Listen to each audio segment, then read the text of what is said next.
For 10 years, he lived alone until one night a wounded Apache girl knocked on his door. Out on the barren land, where the wind cut like knives across the skin, a man had lived in silence for 10 long years, inside a weathered cabin. But on one fateful night, a soft knock shattered that stillness. At his door stood a wounded Apache girl beneath the pale moonlight, carrying secrets that would drag a whole town into blood and honor. Dawn came thin and blue over the Dragoon Mountains, the kind of light that makes a man pay attention.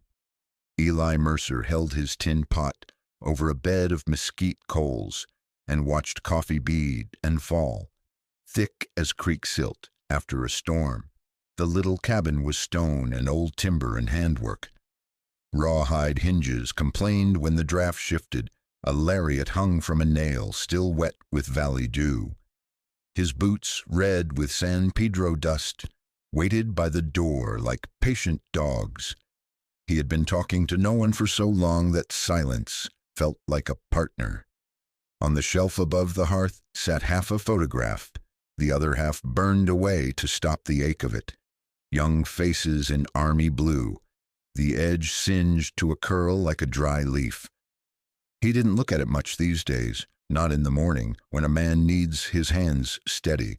Somewhere beyond the cottonwoods, a lone cowbell tinked and went still. The breeze came crooked off the rim, carrying sage and the faint iron smell that trails blood. Eli set the pot on the trivet and held it there, listening. Wind should have pushed clean out of Coyote Narrows at that hour. Instead, it nosed backward as if it had forgotten its manners and turned around to stare. 3 knocks, soft and spaced wrong, touched the door, not a fist asking entry, knuckles with hardly enough left in them to try again. He put the coffee down and stood, weight easy, like stepping to a skittish horse. The Winchester over the hearth felt familiar in his palm, oiled and truthful. He didn't hurry the bolt. He didn't breathe loud. A man alone carries quiet like a second skin. Whoever found this place had beaten the odds and his intention both. When he laid the cabin into stone years back, he'd measured it against being seen, drawn a map only the mountains understood. No trail came to the threshold, only deer paths and a set of boot prints. He'd made himself so long ago, the ground forgot them. He moved to the window slit and let one eye live there a moment. Buckskin, torn. Dark hair glued to a cheek with dust and sweat. One hand on the jamb, the other pressed to her side where the dress had gone black and shiny. She was young, but not a child. Her weight tilting not backward into the world, but forward into his door, like the door was all the sky she had left. The smart thing would have been to wait her out. People pass on when help doesn't come, and the desert keeps secrets under mesquite roots. Eli knew that. He had learned it right enough to build a life out of it. He stood there counting heartbeats and lost track of his number. Easy, he told the air, which did not answer. His boot toes pushed close to the threshold. Red mud had printed itself in an arc on the stone lip. San Pedro clay, still wet enough to shine, with a darker streak where something heavier had dragged. Far out in the valley, dust lifted and laced, the long, thin kind that rides ahead of horses a mile or more. The bell out by the cattle line gave one clean note and fell quiet, as if a cow had lifted its head to listen and then thought better of speaking. He slid the bar loose. The wood rasped like a match being struck. When the door opened, the morning came in with it, cool, smelling of ash and sage, and beneath that, the copper of blood gone tired. She tried to straighten. The doorframe took more of her than she meant to give, and she folded into him without apology. Her skin burned through the buckskin like a fever stove. Up close he saw the cut, right side, long blade, notched where it bit bone, then slipped off.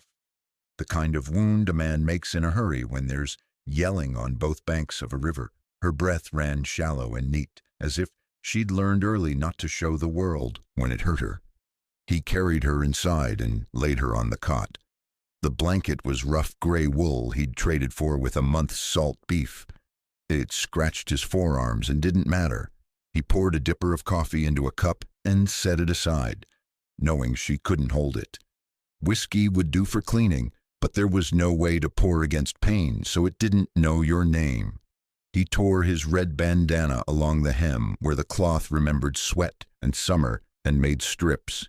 He did not ask where she came from. The land on her told part of it. San Pedro on the cloth, riverweed on the hem. Tobacco smoke not from a white man's pipe. Apache, he thought, the word arriving without music or storybook nonsense. He had ridden enough country to know the cut of a people by their quiet. Chiricahua girls did not beg. They measured. This one measured him with her eyes before the lids went heavy. Outside, a quail called, and the call doubled off the rock like footsteps. Eli glanced toward the shelf and the burned photograph, and then away, as if his own past might give him orders if he met its gaze. He wetted the cloth and pressed it gentle, steady as a farrier working a split hoof. Her jaw set, but she didn't pull. When he lifted the bandage, blood welled up, dark and stubborn. He pressed again and counted under his breath, the way he did when colts learned a rope. The light at the door changed. Less gold, more white, and clouds gathering on the rim maybe, or dust deciding to thicken. He felt the day narrowing around them, slow but sure, like a noose pulled by a patient hand. "Stay," he said, though she hadn't asked to go. The word sounded bigger than the room. It sat on the table between whiskey and coffee and made the cabin feel like it might hold two lives for a while.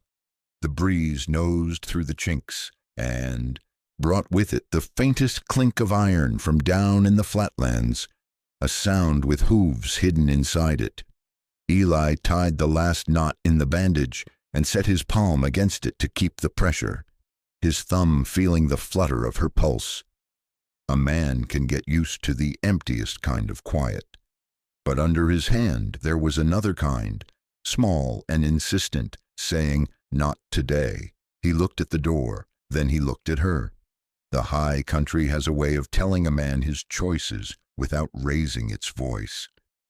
Eli stood up, and the floorboards under him made that old, tired sound they'd been making since he nailed them down. He crossed to the latch again, slow, and slid the bar home, not to keep her out now, but to keep the world from walking in. She came around slow, like a lamp turning up its wick. The fever shivered under her skin and then eased, and her eyes opened, dark, steady, not the kind that begged, the kind that weighed. He lifted the cup to wet her lips and got more on the blanket than in her. She didn't mind. Her gaze moved over the room without hurry. Fire brick, kettle, the Winchester on its pegs, the cut half of a photograph he hadn't meant to leave sitting out. She saw all of it as if she were marking a map. "You shouldn't," she said. Her voice was roughened with dust and pain, but the words were clear. "If you help me, they'll come. Today." "Maybe they will," he said. He worked the knot tighter on the bandage to stop a seep that wouldn't quit. Wind's wrong, Carrie's sound too easy. On the wall hung his sunboard, a scrap of pine nicked with tiny lines for length of day. He'd scratched this morning's mark at first light. The cut looked different now, shadowed, as if the day had already spent more of itself than it should. Outside, the mesquite leaves flashed their pale undersides, wind about to turn for true. He rinsed the cloth, poured whiskey into the basin, watched it silver the water and wake the smell. She flinched once when he dabbed, only that, then went still again. Her hand found the edge of the cot and held it. He recognized the way of it, the quiet pride that keeps you from giving strangers the satisfaction of your pain. He opened a small tin from the shelf and showed her the powder in his palm. "Yarrow, not much. Helps some." She breathed the faint scent, nodded the smallest nod, and with 2 fingers traced a point just above the wound where pressure would do better than prayer. He set his thumb there and felt the blood ease. She reached to his wrist then, not to stop him, not quite, but to mark a man who had chosen his side. Warmth leapt between skin and skin like a spark from dry wool. "My name's Naya Chula," she said, not proud, not shy. "Chiricahua, there are children hiding along the narrows. They'll go thirsty when the storm muddies the pools. I was running to show them a seep that doesn't fail." He let that settle. The coffee burbled a low, homely sound. Somewhere in the flats a crow talked to itself and got no answer. "I'm Eli," he said. "This ain't much, but it's dry and it's got a door that shuts." She glanced toward that door, then back to him. "Dry is life." He found the willow bark in his kit, shaved off curls with a pocket knife, and set them to simmer with a tin cup of water. Hands no work even when the mind's bucking. He watched steam lift and disappear, watched it gather on the cold iron of the kettle and bead there, then fall. One drop, then another. Each little sound too loud. He thought about leaving her on the cot and walking away, letting the mountain make the next decision. But the thought moved through him like a bad wind and was gone. A man chooses what kind of man he is, and then he keeps having to choose it. That was the part folks don't tell you. "Listen," he said, and he wasn't sure if he was talking to her or to that burned photograph, or to the pieces of himself he kept tucked behind stone. "You stay, you breathe. I'll see to the rest." She shut her eyes, not for sleep, but for trust, a tighter, braver thing. He set the willow tea to cool and stepped to the hearth. The stonework looked like any other, but behind the third brick from the corner was a space a man could slide into if he turned his shoulders right. He'd cut it years back for storms and for second thoughts. He eased the brick out, checked the panel, oiled the hinge with bacon grease so it wouldn't talk when it opened. He pulled a wool serape from a peg, shook the dust out, folded it thin. He laid it inside the dark where the rock sweated cold even in June. He measured the gap with his forearm and then with his doubt, and both said the same thing. It would do if it had to. The wind shifted for good. He heard the change as much as felt it, how it pushed along the valley in a single long breath, how the cottonwoods answered with a different voice. Sound would carry now. Hooves, men's laughter. That wasn't laughter, the small, cruel talk of spurs. He brought the tea, got her to sip enough to count. He tied his bandana tight around her ribs under the cloth to hold what the yarrow couldn't. She watched him work as if he were tying a cinch on a green horse, like she meant to check it herself once the pain let her. "You can set me in your wall," she said. "I know how to be quiet." He shook his head. "Not yet." He looked at the door and then at the fire that needed more wood, and at the rifle that needed none. But soon he poured the rest of the coffee into the earth outside the back step, so its smell wouldn't tell tales. He kicked dirt over the bright spot where blood had dropped and turned his boot sole gritty. Then he stood a while with the door cracked a finger's width and let his ear do a cowboy's oldest work. Nothing at first. Then a far note, metallic and thin, like somebody plucked a wire across the sky. He closed the door, slid the bar, and set the rifle where it belonged. "Stay," he said again, softer this time, as if the word might knit more than cloth could. The wind went on speaking through the chinks. It sounded like a storm trying to remember which way to come. By mid-morning the light went white and thin, a blade more than a blanket. Eli set the cabin in order with the care of a man who understands how small things tell on you. He poured the bloody water from the basin into a crack by the back step and scuffled dirt over it with the side of his boot. He turned the blanket on the cot so the rough wool hid the worst of the stain. He wiped the table once with a clean rag, and then, thinking better, dirtied it with coffee grounds so it looked like a morning left to itself. The air still held whiskey and sage, a mix you couldn't mistake for church or jail. only for a place where people tried. Naya lay quiet, eyes half-lidded, not asleep. He brought the serape and slid an arm under her shoulders. The fever light in her face had cooled to a steady glow, the kind you can ride under. She braced with her good hand, and together they crossed the 2 steps to the hearth. He eased the 3rd brick, lifted the panel, and let the cave dark breathe on them. Stone sweat ran a cold line along his knuckles. He laid the folded serape in, and then helped her follow it. Slow, careful, the way you ease a colt through a gate that's seen a snake. "You'll have to breathe shallow," he said, keeping his voice low so the stones could swallow it whole. "Count breaths. Think of water in your mouth, not air. It helps." She nodded once. He put a smooth river pebble into her palm, small as a thimble. "When pain swells up, squeeze that instead of the world." Her fingers closed around the stone. He drew the panel nearly shut and listened to the silence inside. There was a sound there if you knew how to hear it. Not panic, not pleading. Only a human heart refusing to go without trying. He moved through the room again, picking out what a stranger would see. The Winchester on the pegs, honest and oiled. A kettle still warm. The half-photograph with the burnt edge that he slid under a folded towel. He halted, seeing a small red stripe he had missed, no wider than a thumb, dragged along the hearthstone from where he'd braced her weight. He rubbed it with ash until it went the color of coal dust and then blue, slow so the gray would fall where it wanted and not where he needed. His breath tugged at the wound in his own side that wasn't there anymore. Far out toward the flats a line of dust unspooled, the wire, thin kind that rides high when men sit tall in their saddles. He went to the window slit and set one eye there. 3 riders. The lead sat straight with a bad kind of calm. The second was heavy and let the horse work under him like a tool.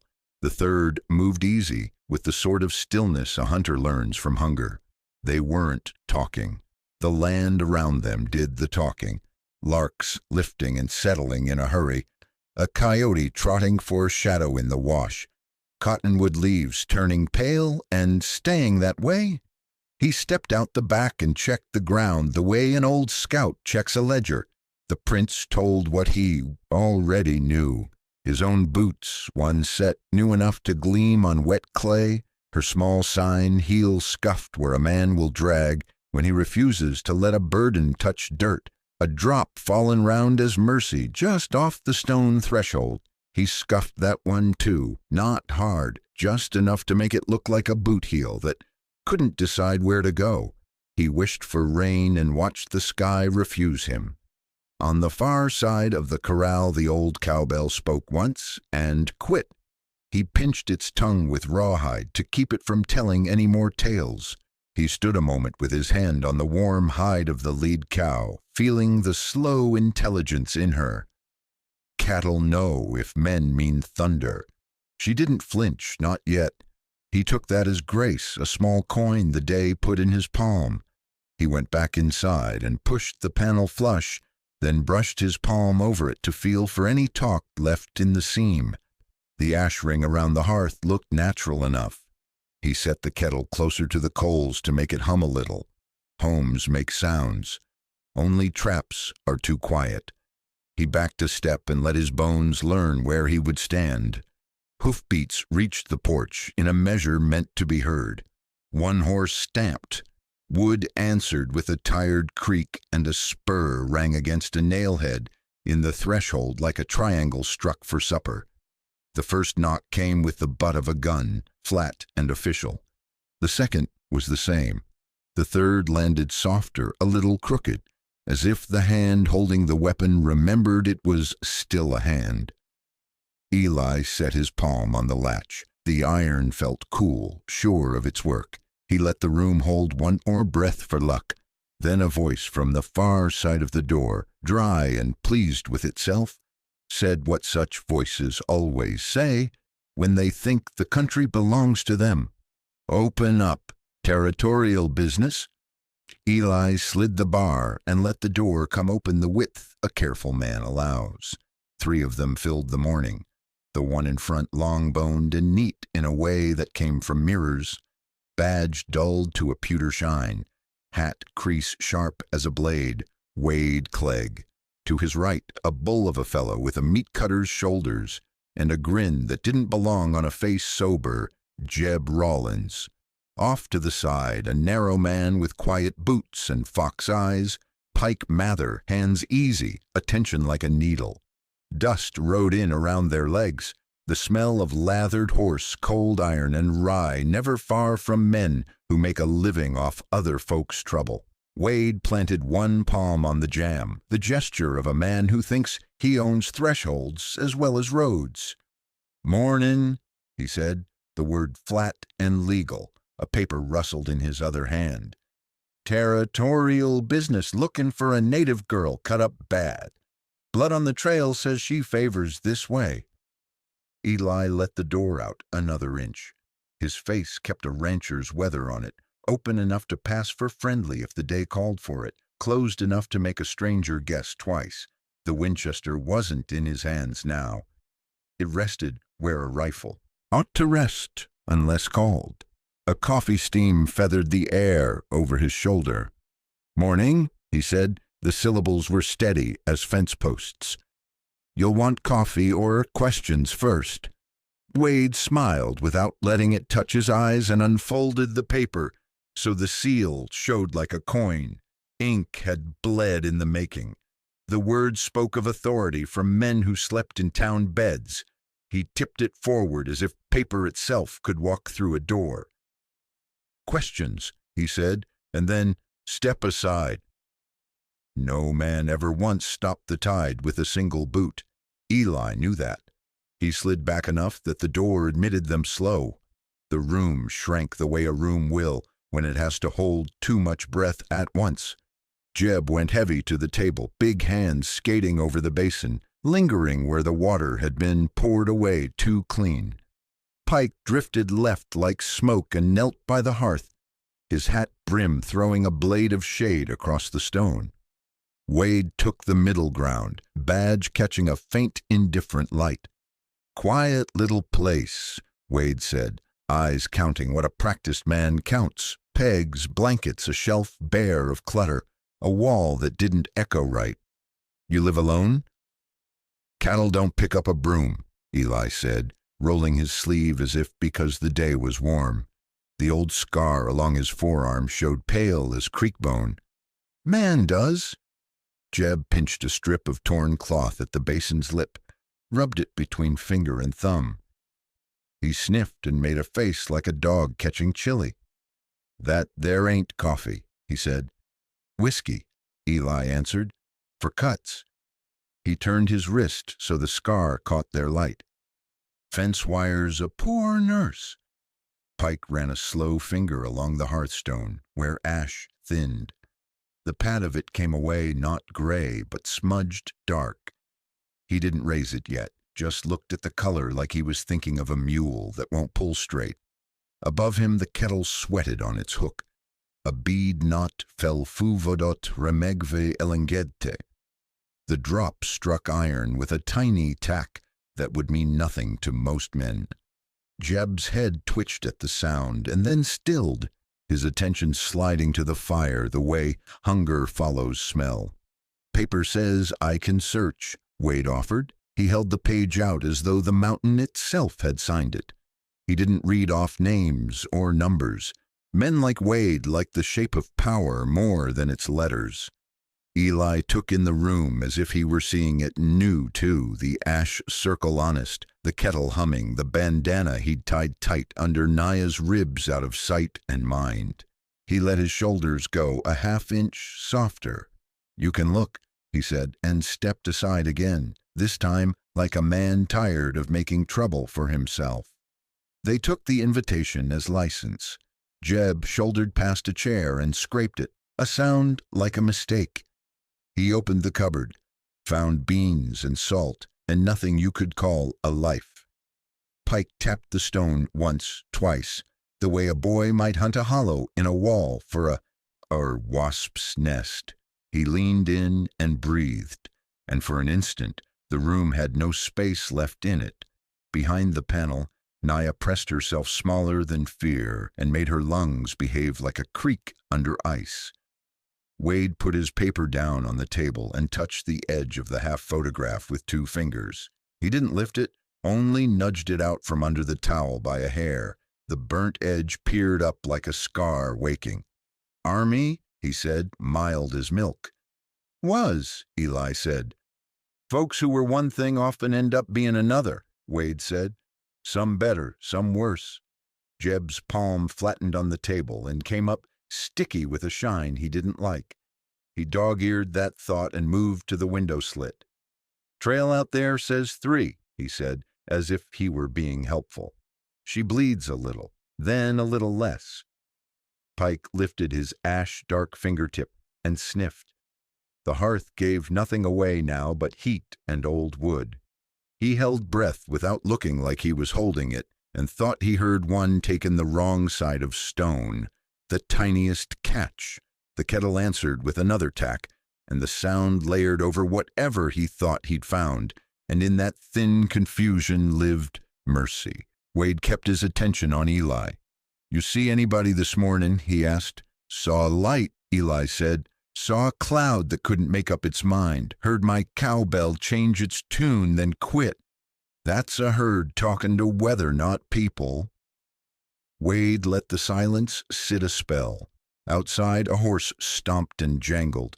Somewhere farther off, a meadowlark set 2 notes together that didn't belong and then corrected itself, as if even birds felt the pull of a badge. Pike stood, brushed ash from his knee. His eyes ran the seam of the hearth one more time and then went flat.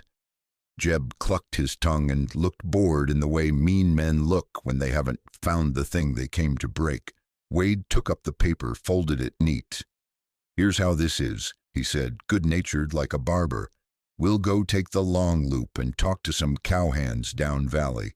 By the time we circle back, I'll have a warrant reads prettier than this one, and a couple more saddles to help me read it. If you happen to see a girl who don't belong, you save yourself trouble and sing out." Eli looked at him the way rock looks at sun. Accepting it will pass. He didn't nod and he didn't shake his head. Men past a certain age learn how to leave air uncommitted. Wade tipped his hat brim a fraction, not respect, just habit. Jeb grinned like supper waited. Pike's eyes held one extra moment on the hearth, then thinned to nothing. They filed back onto the porch. Spurs talked. The porch plank answered. Hooves turned in the dust. The cabin listened to them go until the only sound left was the kettle and the long, far breath of the valley. Eli kept his hand on the latch until the dust settled off the juniper. He let go slow, like easing a trigger, and stood very still, counting to a number he'd never tell another soul. The dust from their horses took its time laying down.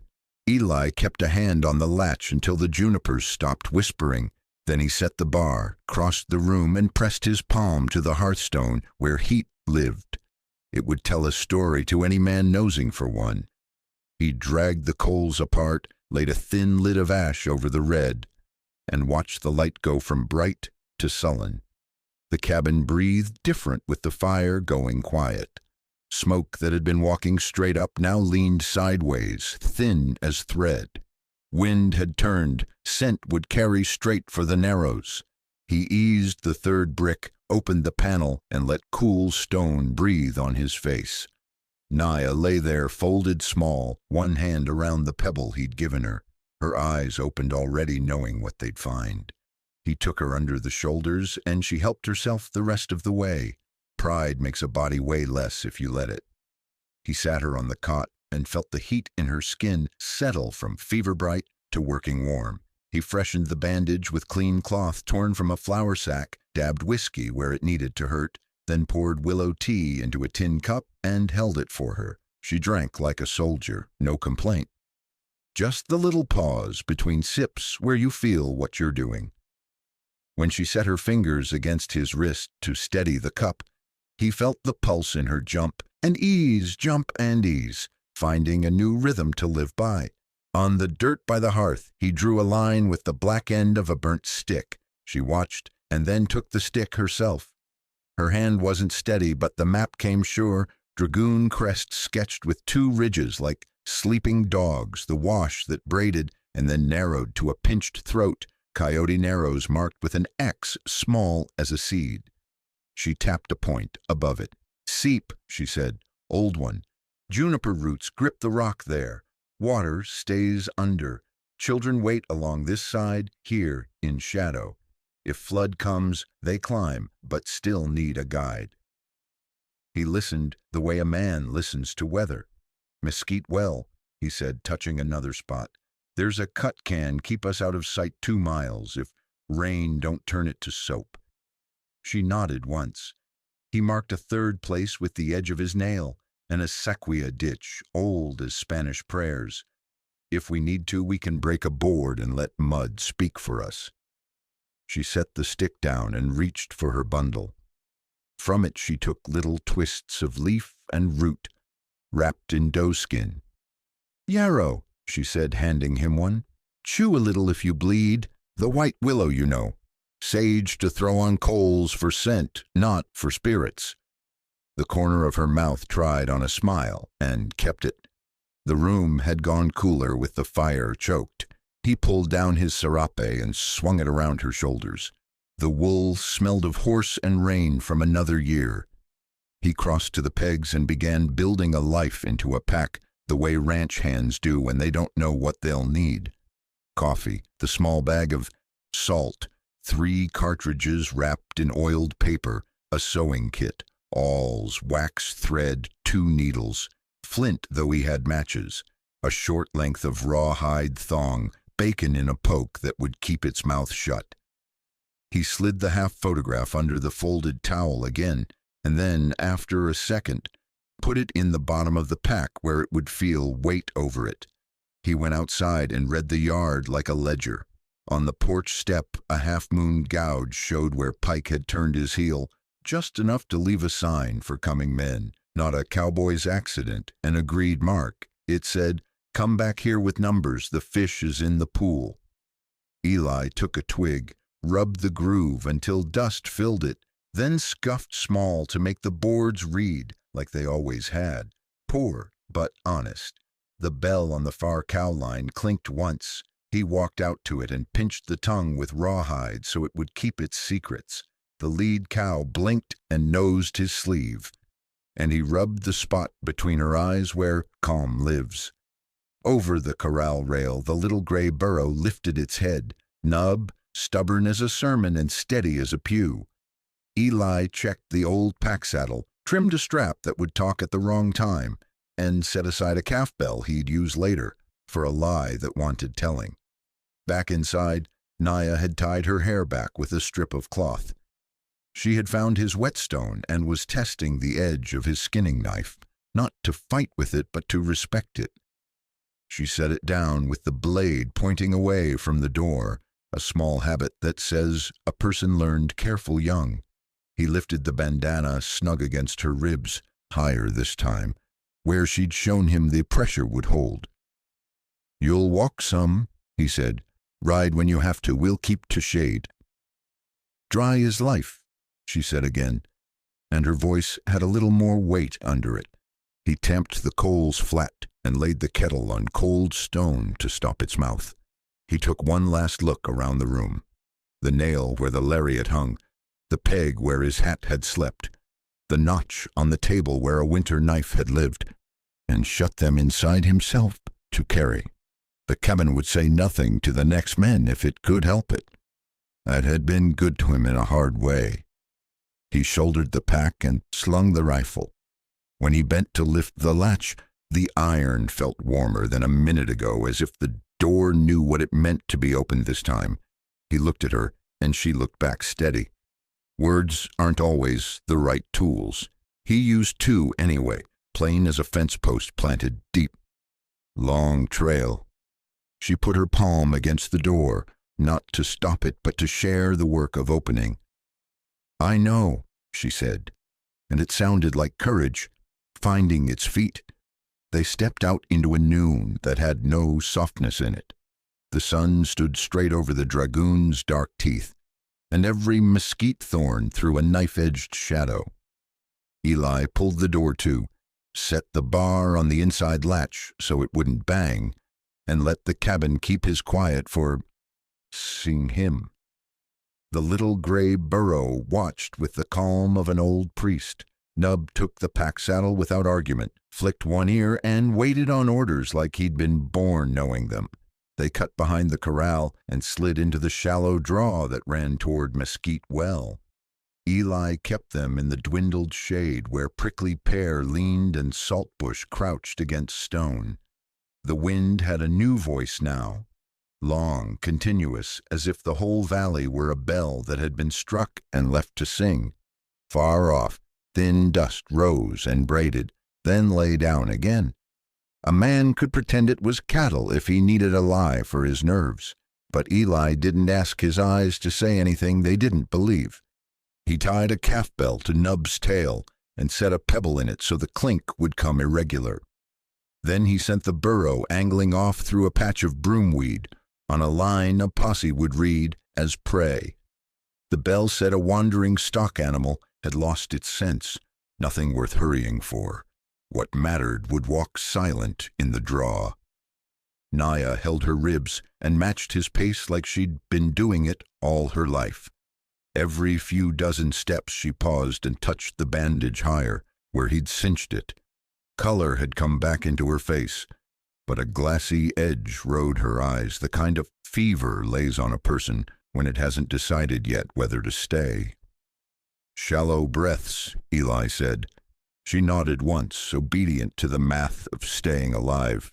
The ground changed under them without warning, silt giving to cracked clay. Eli checked his back trail and read the ledger a last time, his own prints softened by a brush of creosote he dragged behind him on a thong. Naya's smaller sign set into the waking shade, Nub's single line drifting wrong on purpose. Above, a hawk made one slow circle and then slid east, the way a hand gestures when it's tired of arguing. They reached Mesquite Well, a stone ring low to the ground, with water grimed and green inside. Bees ticked and fussed on the damp rocks. Eli dipped a tin and let the first pour wash dust off his fingers, then filled again and brought it to Naya. She took 2 swallows and stopped herself, the way a desert person does when she knows water has to last longer than thirst. "Dry is life," she said, half smiling at the words for daring to be true in a hard place. He wet his bandana and tied it under her chin to cool the heat that kept trying to climb.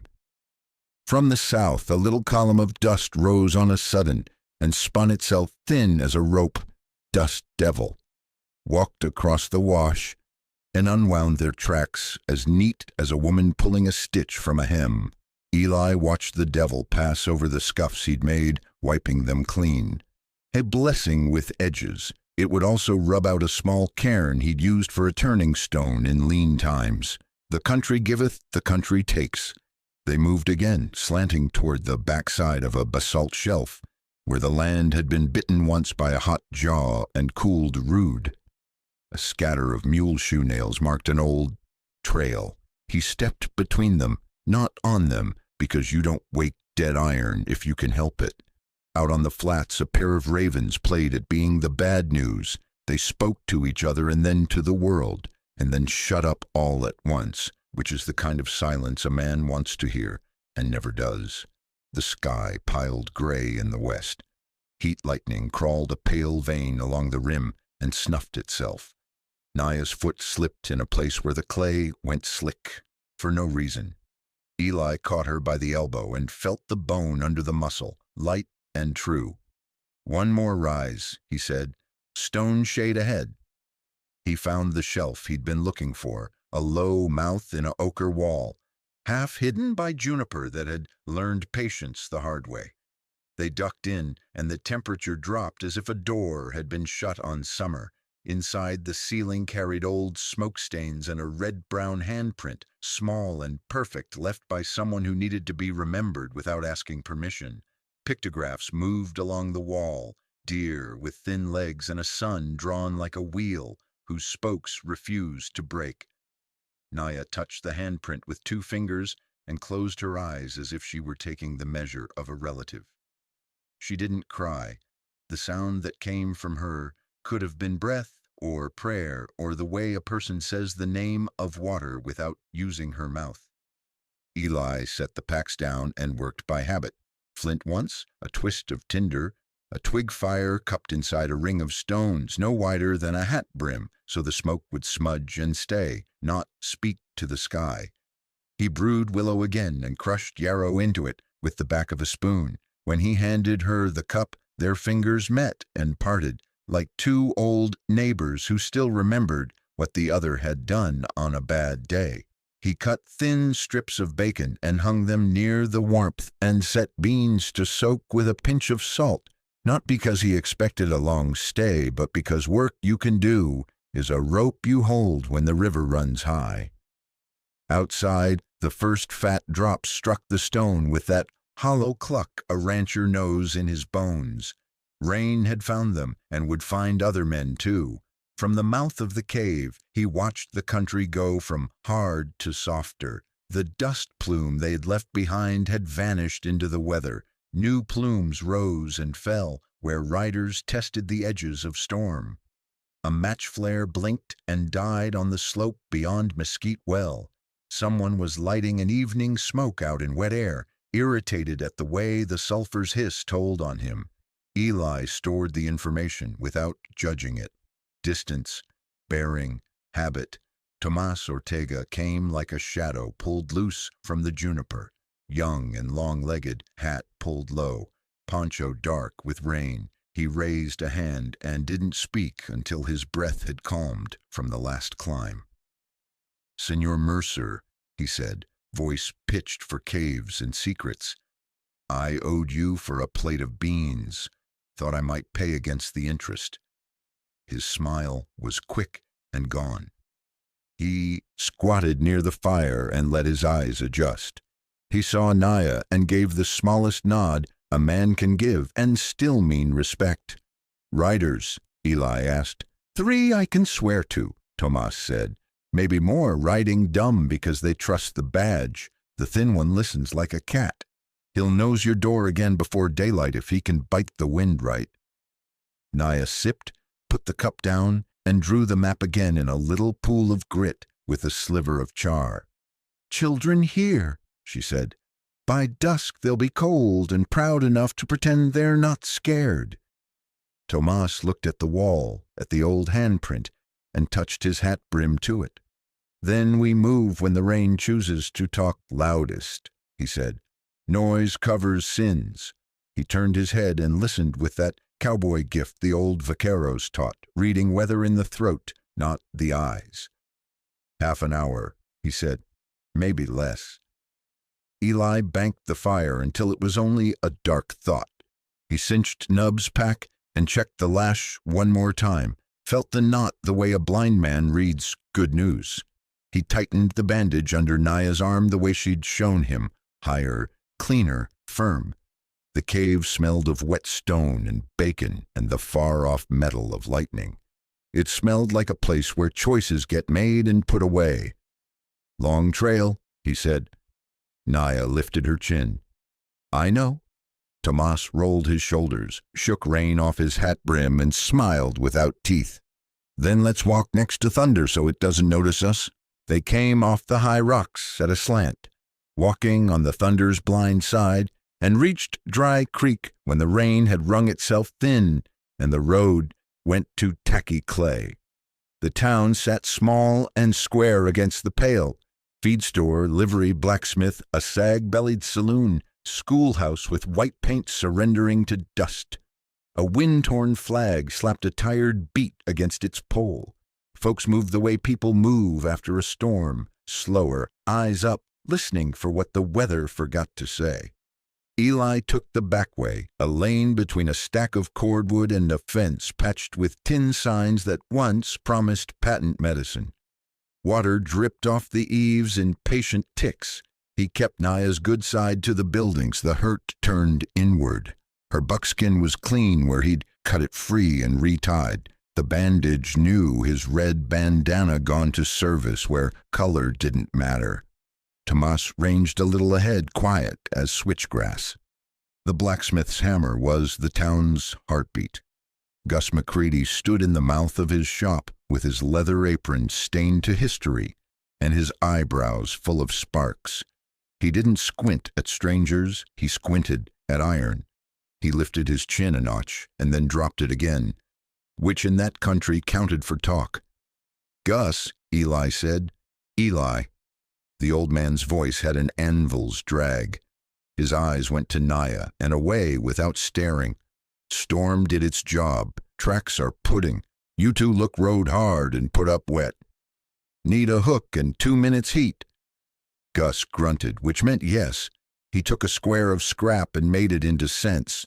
A U-hook and a hasp that would fit over a door brace no bigger than a man's palm. He did not ask where the hook would sit or whose fingers it would spare. He quenched the part, steam jumping, and set it down on a soaked pine board. "That there'll hold a coyote or a drunk," he said. "Either way, it buys you breath." Across the street, the saloon doors swung and let out laughter that wasn't earned. Wade Clegg had found himself a table near the front where a breeze could pet his hat brim. Rye stood in a glass the color of old varnish. He spread silver like seed and let it clink. Men gathered, as men will when money makes promises. Wade didn't raise his voice. He laid out the story like it was scripture, and they were slow pupils, a girl, a bounty, law that liked the sound of its own boots. At the livery, Pike Mather leaned his shoulder against a post and looked like he hadn't slept and didn't plan to. He flipped a stub pencil, marked a stub book, rolled the pencil again. His eyes found horses and measured them, then found the space beyond the horses and measured that too. He took the world's pulse with the back of his hand and seemed pleased that it kept time for him. Clara Bell's schoolhouse stood quiet with the blinds half down and the chalkboard still carrying yesterday's arithmetic. She was bone slim and tall in a black dress that knew soap, a woman whose hair had decided to go white on its own schedule. Her hands smelled of lye and books. She opened the back door before Eli knocked and stood aside as if this were a thing that happened every Tuesday. The room took them the way a clean kitchen takes tired men. Clara moved without talk, kettle on, a small blue flame under a tin of beans, a tin cup set where a hand could find it. She laid a folded cloth on the desk and showed Naya a chair with a single tilt of her chin. Naya sat with the care of a proud person not wanting to teach her. Pain to strangers. Clara lifted the edge of the bandage, saw what she needed to see, and fetched a strip of linen torn straight. The linen smelled of sunshine and starch. Her fingers worked quick and patient. She made no soft sounds and no hard ones. Tomas brought in Eli's left boot and a scrap of harness leather. "Sole's thin," he said. "Road'll eat it by sundown." Gus followed with an awl and a handful of copper rivets. He didn't make a show of kindness. He set the boot upside down on a slate, chalked a line, and cut the patch neat. The awl went through leather, the copper kissed and clenched, and a tired boot remembered its job. Outside, talk multiplied. Dry Creek lives on it. A girl from Clara's class drifted past the open sash, eyes wide the way children's eyes get when the world grows too large for its own britches. She stopped at the step and found a small twist of herbs that had fallen from Naya's bundle, yarrow and sage bound in skin. She held it like treasure and then called, "Mama?" and a woman's voice answered from the boardwalk. Voices traveled the false front of 3 buildings, banged against lettering, and kept on. Tomas moved fast enough to look slow. He went to the heel of the schoolhouse and looked down. A scrap of cloth sat there, not from a woman's hem, not from a child's sleeve. The weave was wrong. Tomas lifted it with 2 fingers and showed Gus. The blacksmith's jaw bunched once. "Somebody wanted to see if a door opens when you pull its tail," Gus said, and went back to his awl without changing his face. Pike shifted his lean at the livery and put a note in his book. Eli's gelding held still, pretending it didn't know its name. Pike smiled just enough to let himself know he'd earned it. Beans bubbled, giving off a smell that can make a man weep if he's honest about what hunger is. Clara poured coffee black as confession and set a cup in front of Naya. Naya wrapped both hands around the heat and lifted it once and put it down without drinking. Eli took his cup and didn't sweeten it. The world was sweet enough where it had a right to be. Wade's laughter drifted over like leather creaking. He said something about law and order and the price of peace. Coins fell against coins. A chair leg screeched. Even the piano thought about waking up, then didn't. Clara slid a key across the desk toward Eli. It was iron, old, with a ring big enough to turn in winter fingers. "A freight room behind the feed store," she said. "Nobody remembers it but mice. Door swells when it rains. Hook'll hold it if you set it right." Her eyes did not ask questions. They had asked all they meant to in another life, and decided most answers weren't worth the price. Eli weighed the key. "Clara," he said. She shook her head once, a gesture like snuffing a candle. "Decent folks are rare as June rain," she said, and the words came dry and kindly both. "I won't walk away." Gus set Eli's boot back on the floor. "That'll get you through a mile of bad temper," he said. "Don't make me have to fix it again tomorrow." Tomas looked to Naya. She'd retied the binding herself. Linen lying clean as a line of snow across the buckskin. She stood carefully, tested her weight, and nodded. Eli drank his coffee to the bottom because waste is a sin, and set the cup upside down to say thank you the way men who can't afford flowers say it. They went out the back into a lane that smelled of wet plank and mule. Over at the livery, Pike turned his head a hair too quick and studied something that wasn't there. In the saloon, Wade said a word. The room liked the sound of, and Silver moved again. The wind worried a loose sign until the nail let go and the board clapped the wall like a shot, and half the street twitched and grinned with shame. Eli led Naya and Tomas along the fence, past a coop where hens pretended they hadn't been afraid of the storm. The freight room sat squat and square, paint gone to memory. Eli fitted the key and felt the old tumblers think about it and then agree. The door eased an inch and balked. He set the hook Gus had made into the swollen wood and pulled. The door gave up and slid with a sigh like an old man lowering himself into a pew. Inside smelled of jute and spilled oats and seasons stacked one behind the other. It would do for a breath or 3. He set Naya on a crate and listened to the town's murmur through the boards. Boots and spurs, talk and coins. The thready piano trying to remember a hymn and getting it wrong. "Half an hour," Tomas said, ear bent to weather. "Then we move for the Narrows. Night'll hold its hand over us if we don't make it mad." Eli looked at Naya. She looked back, steady. The freight room took their quiet and kept it.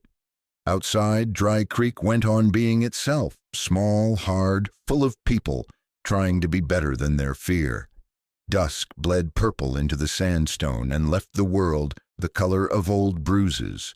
They slipped out the freight room's back and picked the alley that ran toward the dry gulch, staying tight to shadow, stepping where boards squeaked least.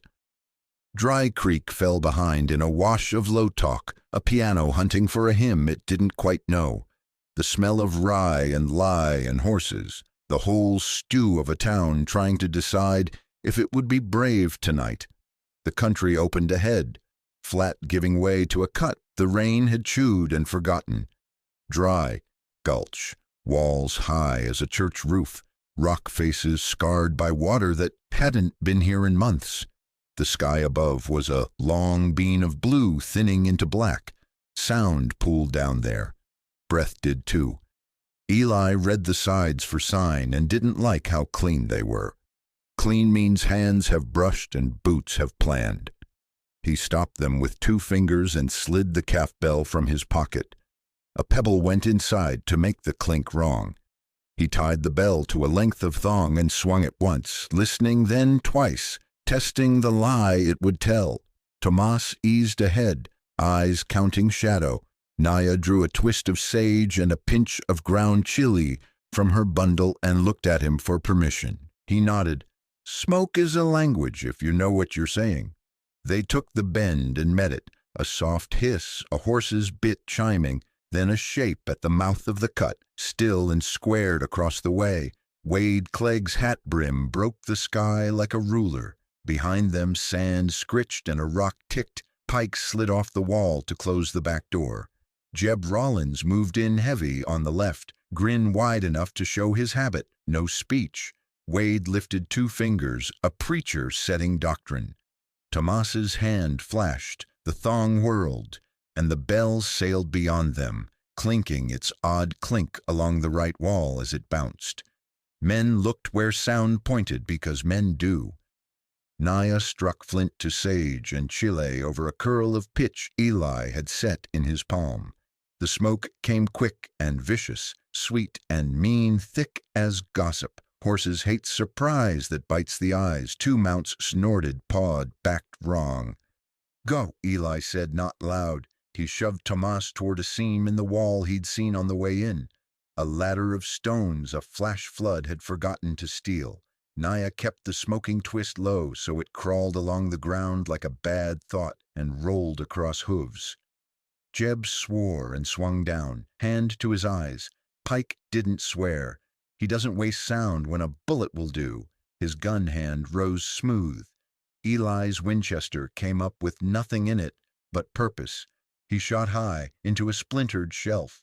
Stone cracked and dropped like a shutter, clattering the gulch into panic. Wade fired on reflex and struck the falling rock. The ricochet spat sparks and a curse. Tomas reached the first notch and became rope and skin and quickness. Naya hit the base and swayed, pain taking 1 knee. Eli's palm found her under the elbow, lifted. The bandage held. Pride did the rest. Pike fired once, the slug whispering past Eli's ear.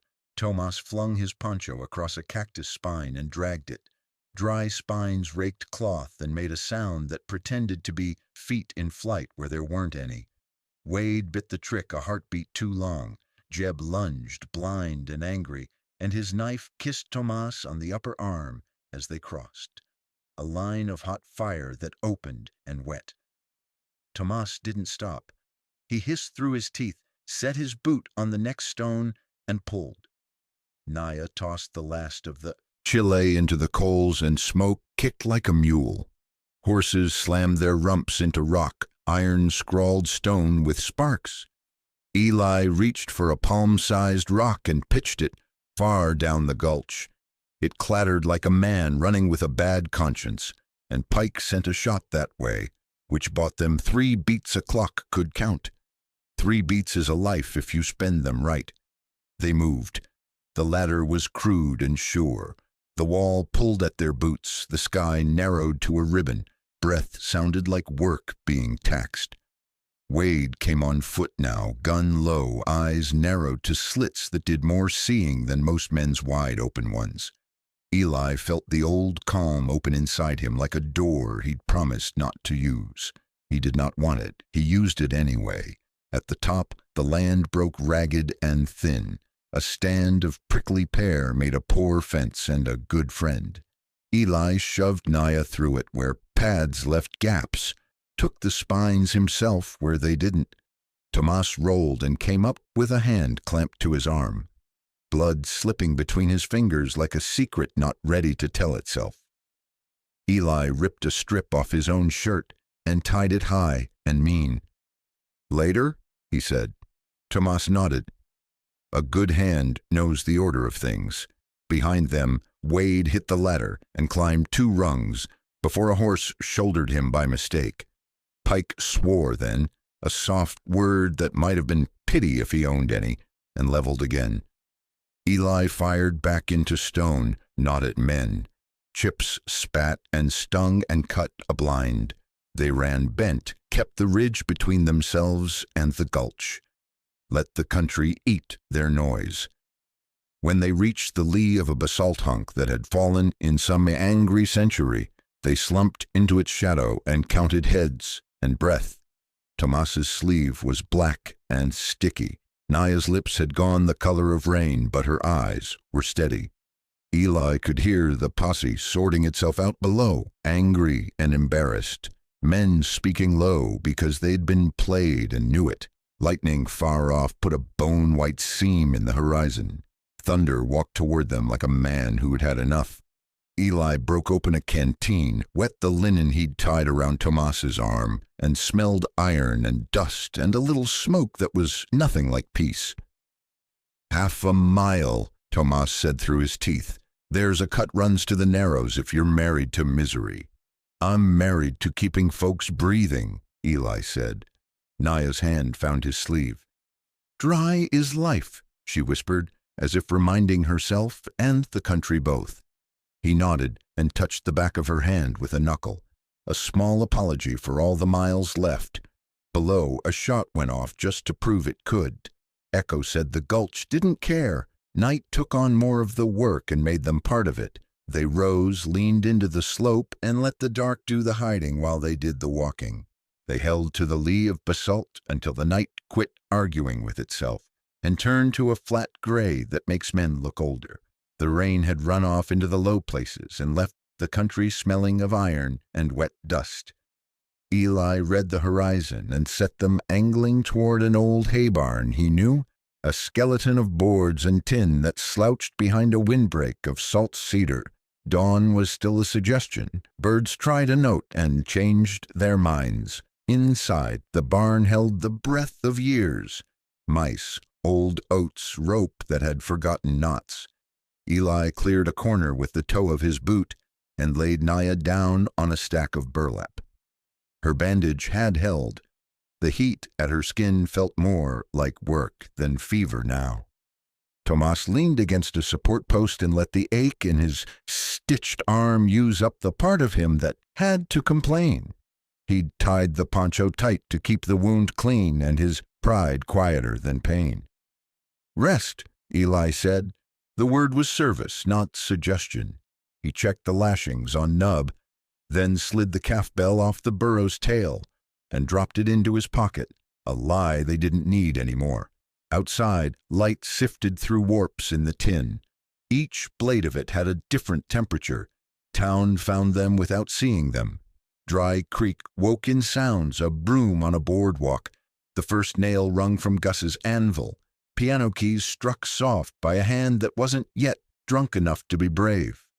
Then the more official clamor, horses clattering to a stop by the courthouse door, men's voices pitched just higher than their courage. A hammer slapped twice, 3 times. When a town puts paper on a post, you can hear the nails argue it into law. Tomas slipped out toward the windbreak and came back with news written on his face. "Fort Bowie sent words," he said. "Sheriff tacked 'em up himself. Reward for a native fugitive female in any who harbor." He didn't repeat the line that cut her down to something less than human. He didn't have to. The barn knew the shape of that kind of talk and soured on it. Eli listened to the hinges of the day. Gus's hammer slowed. Clara's school bell took a single lonely swing and stopped. Voices gathered and made a river. A child's high whisper went past the barn wall and left a piece behind. "Mama, look what I found." The little twist of herbs Naya had dropped at the school would be changing hands now, more evidence than medicine. "Wade's working the saloon and the street both," Tomas said. "He buys coffee for men who don't deserve it and their opinions for cheaper. Pike stands at the livery and writes down horses' names like a preacher writing sins." Naya propped herself on an elbow. "I can walk out there and turn them away from you," she said. They'll follow me if I let them. You take the narrows, children first." Eli shook his head, and the line of it felt like the country drawing a boundary. He didn't raise his voice.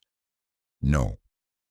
She held his eyes the way a person looks at a cliff they're ready to step off if the river down below is honest. "It's cleaner if I go alone." "Clean don't keep people breathing," he said. "And I've had enough of clean that costs somebody else." He touched the bandage higher under her ribs, just a finger at the knot, the way a farrier checks a cinch. "You run, they'll ride.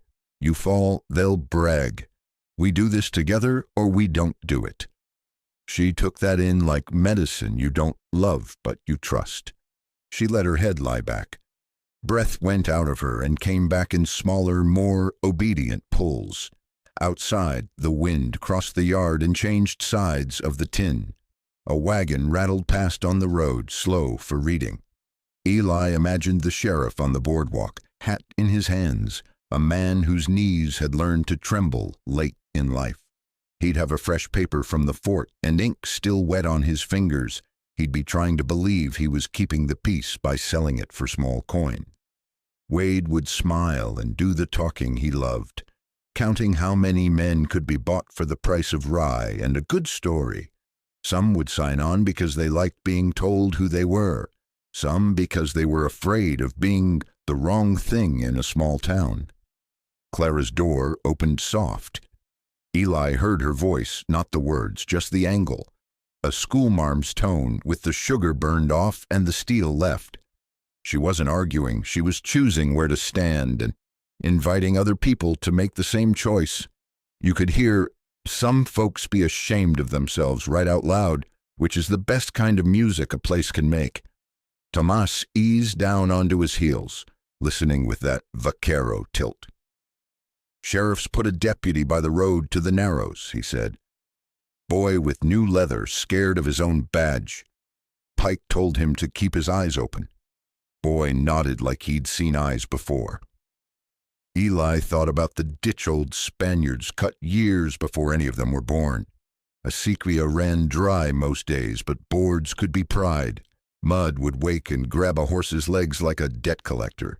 He felt the plans sit down next to him, simple and poor, and likely enough to work if the country didn't refuse it. He looked at Tomas's bandage, at Naya's set mouth, and did the math of time. He slipped out to the fence line and watched Dry Creek hold a mirror to itself. Men gathered at the post and read the paper, and then looked around to see who was looking at them. A boy stood on one boot and then the other, chewing at nothing, trying to grow into the badge pinned wrong on his vest. Gus hammered a nail into a shoe and missed on purpose so the clang would tell on his mood. Clara swept her steps like a woman who has decided sweeping is a way to say no to something ugly. Pike's pencil moved. He looked at the road in a way that measured not distance but chance. Wade tipped his hat to a widow and spoke the kind of sentence that lets a man stand straighter and think he did it himself. The sheriff put his hand on the poster as if holding it kept the words from doing harm. The paper did not agree.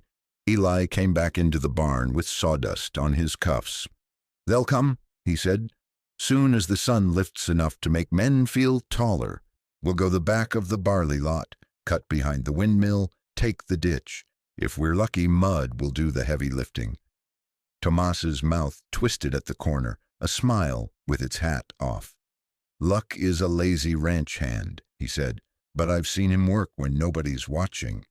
Naya pushed herself upright. The color in her cheeks had gone from ash to clay. "I can make the walk," she said. It wasn't pride speaking now, it was arithmetic. Eli tied his boot, checked the Winchester, and laid a hand on the burro's neck. Nub took it like a sacrament. Eli looked at Naya then, full on. Words are tools. Sometimes they're a roof, sometimes they're a hammer. He chose a roof. "I won't leave you," he said. It carried like a promise set down in ledger ink, the kind that doesn't wash out with weather. The phrase cleared the room of the other words that didn't deserve to be there. Rain teased the tin once. and then quit. Somewhere down the street, a piano found a hymn and played the first line true before losing its way. The sheriff's hammer sounded again, then stopped. Metal rang a little afterwards like a conscience. Dry creek breathed in, breathed out. Time, Tomas said. They moved. Eli eased the big door just enough to slip through and let it close slow. They kept the windbreak between themselves and the road, walking where grass had learned to kneel, to keep from being seen. The town's talk muffled and turned to a hum. The freight yard's fence gave them a place to crawl under belly flat. Splinters taught them their names and let them pass. By the windmill, the tank overflow had made a shallow slick. Eli scooped a double handful and spread it on Nub's forelegs to make the burro look like he'd been standing in water all night. Small lies sometimes save good lives. Naya breathed in a measured cadence, counting under her breath like a woman keeping time with a loom. Tomas scanned the road beyond the barley lot and shot a glance left. "Deputy," he said, "new leather. He's looking at the sky like it's going to tell him what to do." Eli's jaw tightened. "Let the sky stay quiet a minute longer." They slid into the ditch where the acequia lay a shallow brown seam against the field. Boards over a culvert had swelled in the rain. The nails wore orange rings like old bruises. Eli set the Winchester aside, dug out his knife, and worked at a gap where wood was already tired. Each pry made a sound he cursed in his head and thanked with his mouth closed. The board lifted, mud breathed, and water that had forgotten its job remembered it and went to work. He put the knife away and took the rifle up. "Step where I step," he said. "Hold the fence if you have. 2. If that deputy walks over to see why his boot feels heavy, we don't argue with fate. We let it help." Naya's fingers found the woven wire and held. Tomas put his boot where Eli's had gone and grinned at the way the land took a man if he let it. Over the fence, barley heads nodded like a jury that had already voted. Beyond, the road waited, and the narrows after that, and children who had been promised water. The barn behind them kept their secret a few beats longer. Then a nail in the windmill squealed, and the day moved again. The ditch took them in like a poor relation. Willows leaned over with their thin hands, and the acequia ran a thin brown vein that remembered rain. Eli felt the mud come up around his boots and hold, not mean, just insistent. They kept low, shoulder to fence, moving the way a prayer moves when a man hasn't said one in years and doesn't want to wake God by mistake. They reached a culvert mouth where boards crossed the channel and left a pocket of dry barely under the plank. The place smelled of wet wood and oats gone to paste. Eli gave the fence a shake to see if it would talk. It only rattled like an old fiddle, so he let it be. He eased Naya into the shadow and set Tomas with his back to the bank, his wounded arm hugged close and quiet. He slid his pack off and dug under coffee and salt, until his fingers found a tin the size of a hand. It had once held tobacco. The lid had the scar of a boot heel on it. He wedged it open with his thumbnail. Inside lay things a man keeps, because throwing them away would be a different kind of lying. A small brass tag gone green around the letters, SCOUT, 5th Infantry, a narrow strip of blue cloth, a pateshit with the corner torn, the name scratched past legible by sweat. Tomas watched without asking. Naya's eyes found the tag, and then his face. Eli turned the brass once, and in the sheen that wasn't left, he saw dust and blue coats and the way a man falls when he expected to live until supper. "Fort Bowie," he said not loud, "before this cabin, before I knew how quiet could save a soul." He tucked the tag back and spoke as if he were reading the weather line by line. "We were told to ride the draw below Apache Pass. Paymaster named Barlow sold our trail for a stack of coin and called it duty. Ambush sat there like Sunday, neat and in order. Some boys died with their hats still on. I carried the ones I could carry and learned a piece of truth I didn't want. A badge can be a mask. A paper can be a knife. He closed the tin. The hinge squealed once and then thought better of it. I hunted the men who set it up, he said. Found most. Rage keeps a body alive longer than sleep, but it doesn't leave much of you to visit with when it's done. I built a place where quiet would keep me from being the man I become when somebody pushes. Now somebody pushed, so we work with what the country gives. He set the tin aside and knelt at the plank. Nails showed orange halos where rain had married iron. He slid his knife into the seam and felt for the board that wanted to leave first. A man who's been a scout learns to listen with his hands. Wood hummed a little. He pried slow. The first nail argued, the second remembered an older promise and quit. Water pushed through, woke mud, and began to talk in that satisfied murmur, ditches no. Posse will hit this crossing at a canter, he said, not to show off, only to set the math down where the day could see it. Front horse sinks, second tries to skirt, third looks for orders. While they sort their pride from their saddles, we'll buy the minutes the children need. Tomas grinned thin, teeth bright in a face wet with sweat and rain. I like a plan that lets pride do the digging, he said. He took a breath when the joke bumped his wound and let it out slow. Naya touched the edge of the freed board and then the bandage under her ribs, measuring one pain against the usefulness of the other. Mud keeps secrets, she said. Stone keeps names. Dry is life, Eli answered, because the words were a way to steady the air. He pushed the board enough to make a hole, ugly and honest. The ditch gurgled approval. He palmed wet clay and smeared it over his boot prints where he'd knelt, wiped his knife on grass that didn't mind, set the plank to look careless instead of criminal. Voices drifted from the road, men telling themselves why they were good. In town, a poster flapped. A piano tried a hymn again and made it almost to the end of the first line. The windmill turned twice and squealed once, like a hinge that won't be convinced. Eli took the rifle up and laid it across his knees. He looked at Tomas. When they bog, throw your poncho over the lead horse's head, not to hurt him, to make him forget who he's pretending to be. Naya, you stay on the fence line and keep that sage twist for our smell, not our souls. Her mouth made a shape that could have been a smile if the day hadn't already spent most of those. I can do quiet, she said. I can do stubborn. Good, Eli said. We'll need both. A small sound came from outside the culvert.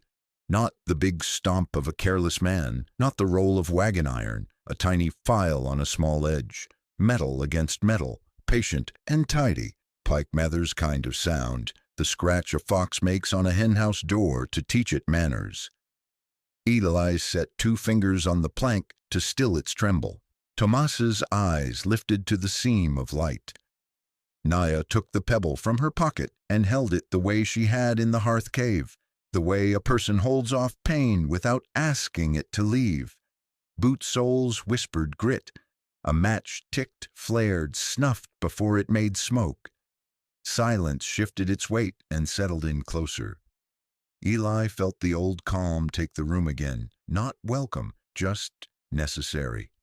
He didn't look at the brass tag. He looked at the torn edge of the road where the first hoof would break line and knew as sure as he knew his own name that some pieces of a man don't stay buried when the work calls them.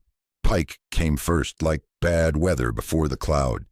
He ghosted along the fence line, head turned so one ear could listen to the ditch while the other took the road's pulse. He touched the swelling board with 2 fingers, not enough to move it, enough to learn it. His mouth made a line a man draws when he thinks he's earned a truth. He didn't call out. He tipped his hat brim a whisker, a sign to men behind. Hooves. Not many, but plenty. Wade Clegg on a tall bay, the heavy one beside. Another pair strung thin, and the deputy boy with the new badge riding too close because fear loves company. The boy's horse nickered when it heard water again where it hadn't before. Wade's hand said hush without moving. Eli slid his palm along the rifle's stock like a promise. Tomas crouched, poncho gathered in his good fist. Naya's fingers held the sage twist low, a little curl of smell to drown sweat and fear. The ditch talked soft and patient. It had been waiting to be useful for years. Wade put the bay's 4 feet on the plank. It held the first heartbeat and then decided it had kept its word long enough. Wood groaned, water shoved, and the bay dropped to the knee as if kneeling to a church it didn't believe in. Mud rose to take him, not hateful, only sure of its job. The horse blew and fought the earth. The deputy's gelding crowded and slipped a foot. The heavy man's mount swung wide with too much trust in dry ground and found out about the lie. Tomas moved. The poncho flew and covered the bay's eyes, a mercy that looks like meanness until you understand horses. Without sight, the animal quit panicking and remembered steps. Wade cursed once, a tidy word that made space for work. He tried to lift, but Mud loves pride. It hugged harder. Pike's pistol lifted clean, the way a carpenter raises a hammer he's owned for years. Eli shot first, not at him, at a dead limb wedged above the crossing. The branch split, fell hard, and slapped the water into a blind that stung eyes and smacked faces. The deputy fired back into the splash, scared of the noise his own courage made. The slug hit tin somewhere and sang a short, sorry song. "Gate," Eli said, low, and Naya was already moving. The old headboard sat half buried in weeds, Spanish iron gone brown and stubborn. She set her shoulder where a beam met stone and heaved with the strength that lives under shame and stubbornness both. The board groaned. Rust popped. Water took the invitation like a long-owed favor and rolled into the ditch, black as coffee grounds, thick as stew. It punched the bog from beneath and made a fresh mess of it, good for them, bad for men who needed order. Jeb Rollins threw himself off his horse to drag Wade's stirrup free and sank to mid-thigh in one ugly step. He laughed at first because men like him mistake trouble for a friend. And then he quit laughing when the ditch told him its name. He grabbed for the fence. The fence leaned back, not interested. Mud climbed to his belt and asked for patience he didn't own. Pike adjusted to the new weather fast. He moved right, looking for dry. Eli put a bullet into the boardwalk of road ahead of him so splinters would kick his eyes. Pike dropped flat and saved his shot for when bullets had more manners. The bay lurched, found stone with a front hoof, and lunged. Wade cut the stirrup leather with a neat swipe and let the saddle go rather than drown on it. The horse gained 2 feet and stood shaking, clay to the withers, eyes white, alive because somebody remembered to do the unhandsome thing. On the far side, the deputy slid from his gelding and went to one knee on a hummock, eyes big at the way earth had opinions. He grabbed for Jeb like a boy pulling a stump and learned about leverage and humility.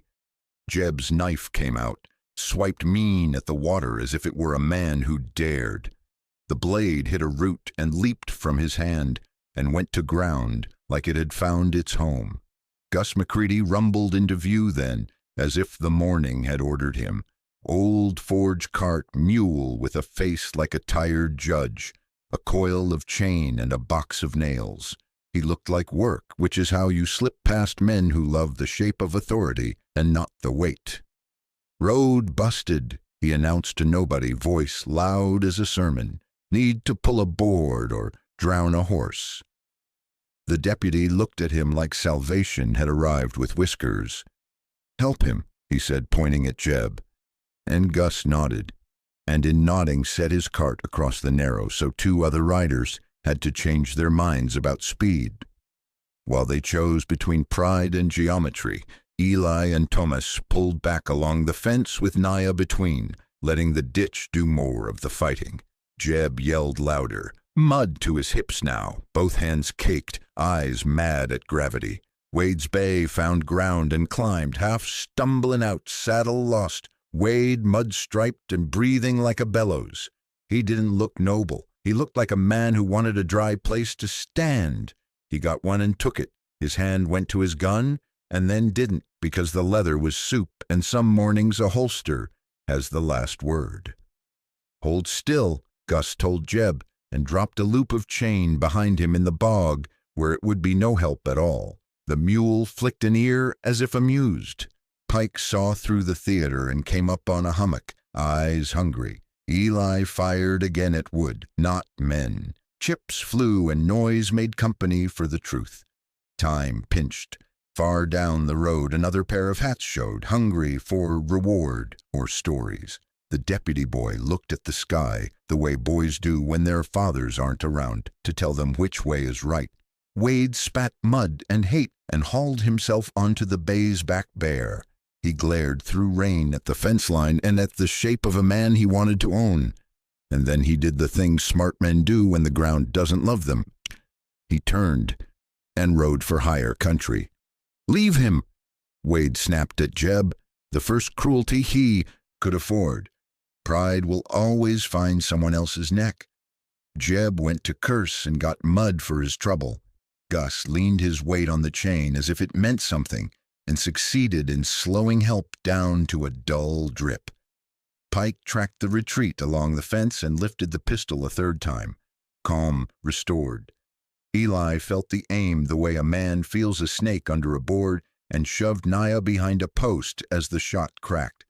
The splinter that came from the upright carved a red kiss along Eli's temple and turned the world bright for a blink. He tasted copper and kept moving. "Enough," Tomas said, breath thin. He ripped his poncho into a long strip with his teeth and his good hand, and jerked Jeb's wrists together when the big man grabbed for him, because foolishness visits men even when they're knee-deep. Mud makes easy cuffs. Tomas tied them high and cruel, and Jeb's strength went to arguing with earth instead of people. "Sheriff'll take him if the boy can find his courage," Eli said, voice steadying as the sting faded. He felt the ditches pull on his boots as if it were asking for help with the rest. "We're done here." The road behind filled with new noise. Another pair, maybe three, maybe the same noise twice. The sky sagged darker along the rim. Water loved a slope. It would make new business for anyone slow. Eli pointed them along the fence back into grass that had practiced hiding all its life. Gus clucked to the mule and let the cart be the only honest thing in the middle of a lie. Jeb bellowed. The deputy shouted for someone who wasn't listening. Pike holstered without hurry, eyes already walking the ground beyond the mess, as if he'd catch a man's shadow and pull it back by the heel. Wade's bay carried him up and out and away, and the set of his back said the ledger wasn't closed, only balanced for the day. They moved. The acequia talked on, full of names it meant to keep. The narrows waited where stone pinches sky, and children waited with it. Eli wiped blood from his eyebrow with 2 fingers and left it on the grass, a payment the country accepted without thanks. He felt the old calm lay down inside him again. Not a friend, not an enemy, just a tool. "Long trail," he said. "I know," Naya answered, and Tomas grinned because even pain likes a line it can count on. They came in the back of Dry Creek like weather that didn't want credit. The last of the storm blew thin. Puddles kept the moon in broken dishes. Eli cut through the alley behind the feed store, felt the scrape in his temple sting when sweat found it. Naya kept her arm to her ribs and her eyes straight. Tomas bled through the strip he'd knotted tight, a dark flower opening slow. Clarabelle's door was cracked as if it had been listening for them. She had a lamp turned low and a kettle asking small questions. The schoolroom smelled of soap and chalk and rain that didn't mind carrying dust. She didn't greet them the way towns talk. She pointed to a desk, a chair, a basin. Her hands moved like a nurse who'd run out of words years ago. Gus McCready thumped in 5 minutes later, apron dark, beard a weather map. He carried a tool roll and a square of harness leather. "Sit," he told Tomas. The old man didn't wait for permission. He made it. He burned a needle, blew it cool, and set to work with the steadiness hammers teach. Tomas watched the ceiling and counted under his breath in 2 languages, saving his voice for the last inches. Naya rinsed her hands, rolled linen clean as a hymn, and tied off the stitches Gus made. Her fingers were careful in a way that knew pain personally, and didn't take it as an insult. When she finished, she turned to Eli and lifted his chin. The scrape along his brow was nothing, and it bled like a show-off. She wiped it with willow water and didn't say a word about the man beneath the blood. Clara ladled beans into tin plates and set them close. She placed a cup by Naya's hand, another by Eli's, a third by Tomas's elbow. "Eat," she said. "Talk later. Talking falls apart when folks are empty."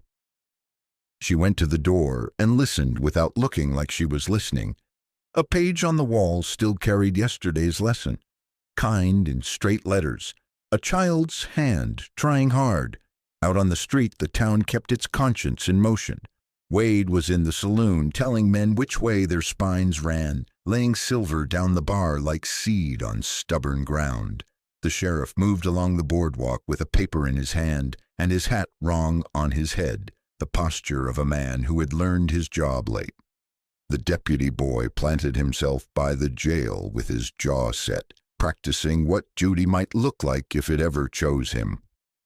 Gus tied off the last stitch and bit the thread. "Arm'll hold if the rest of you does," he said to Tomas.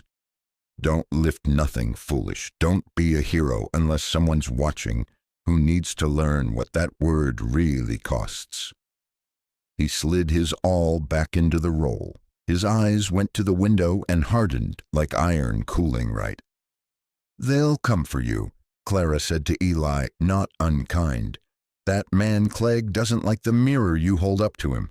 Folks like that decide the glass is a liar and try to break it."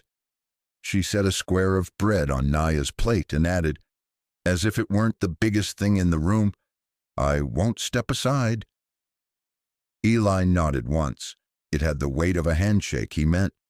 "We'll take the Narrows at first light," he said. "Children need a hand to water, but men with shiny badges sleep light when their pride's wet. Before dawn, they'll try to settle accounts quick." Gus leaned his hip to the desk and looked at Eli's boots, like they were a text he knew by heart. "Corral," he said. "They'll choose it. Fences make brave men think the ground is on their side." He tapped a knuckle on the wood. "You ones make it your side first." Tomas smiled out of one corner of his mouth. "Cattle move where cattle move," he said. "If a gate regrettably sticks and a rope regrettably slips, a man can lose his hat and his temper, both." Naya turned the cup in her hands and let its heat speak to the ache in her ribs. "Mud kept us today," she said. "Stone will tomorrow. Corral ground is hard until hooves wake it." Clara fetched a brand from the small stove, laid it to rest on iron, and watched the metal take color. "Make your noise early," she said. "Then make your silence count longer." The room breathed as one for a little while. Coffee cut the last of the blood from their mouths. Beans laid down a simple piece that could be carried in pockets. Eli took the chalk from the slate and drew a corral square on the board. Gate, rails, posts, sunk shallow where the spring thaw had lifted them. A run of fence with nails worked loose by years of wind. Tomas marked a path of cattle, a hitch point, a soft place that wanted rain. Gus added a cross where a brace would crack if leaned at the right angle with a shoulder that had known work. Clara erased the word kind and wrote it again, lower, thicker, as if it were something you could hammer through a 2x4.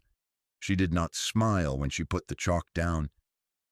"You'll give the sheriff a chance to be the man he thought he would," she said. "Let him take it in front of people who keep score the old way." Naya rose, slow, steady, and packed the herbs tight. Eli retied the bandana high where her breath would hold true. Tomas stood without his mouth showing what it cost him. Outside, the wind went east. A different smell on it now. Wet grass, cold iron, a hint of cattle that had heard men talk and preferred not to be involved. Gus picked up his hammer and set it on his shoulder. "I'll be at the yard before the bell," he said. "Sometimes wood needs persuadin', sometimes men do."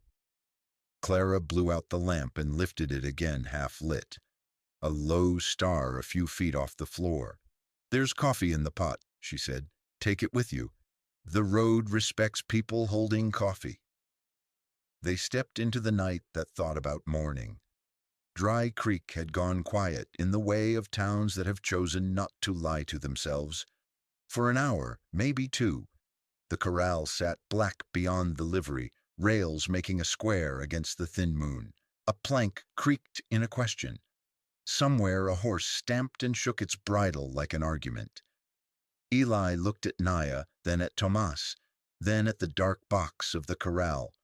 "Before first light," he said, "we set it right or we don't get another chance." Naya nodded.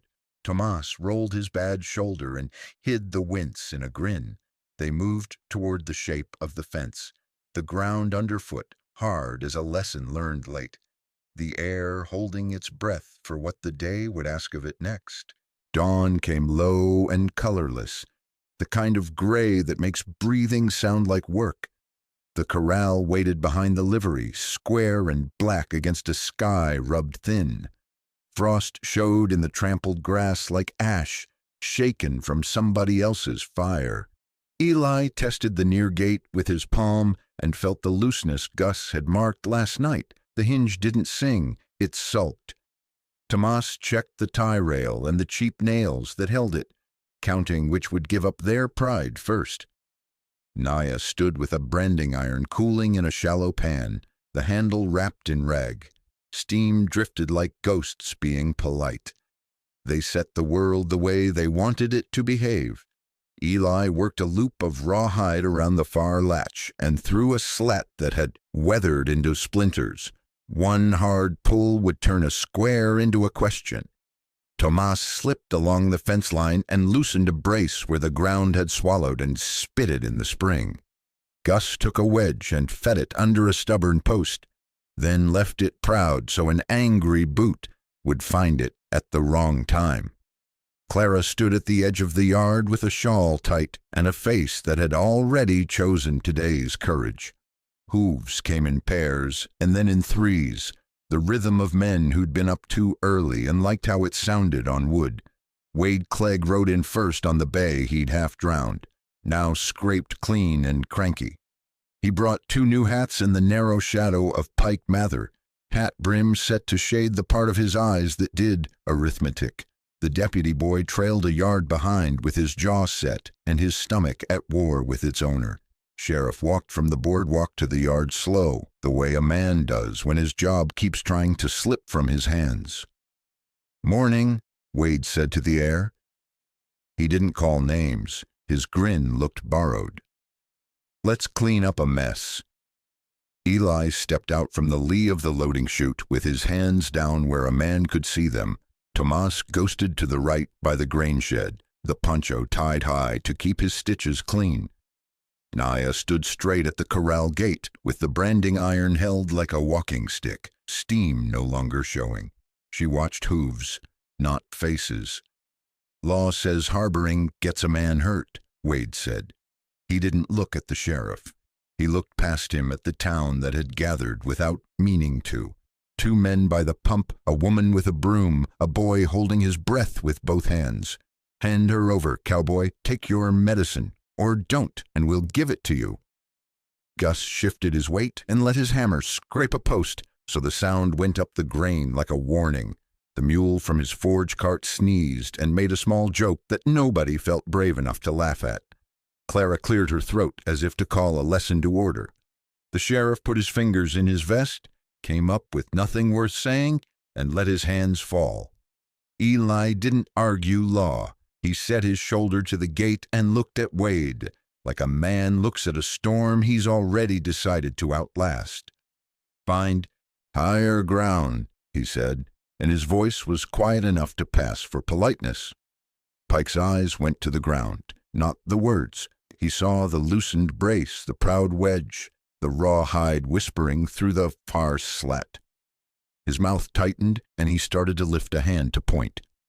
Naya moved one step and let the branding iron clink once against the rail like a cowbell with its tongue cut. The bay tossed its head, catching a scent it didn't like. Burned iron, men, memory. Wade twitched the rein and set his horse square to the gate. "Open it," he told Eli, as if he were asking for a door to a room that already had his boots in it. Eli pulled the rawhide. The far latch let go with a sigh, and the gate skated inward just enough. He slapped the heel of his hand against the nearest rail, and the crooked brace took it personal.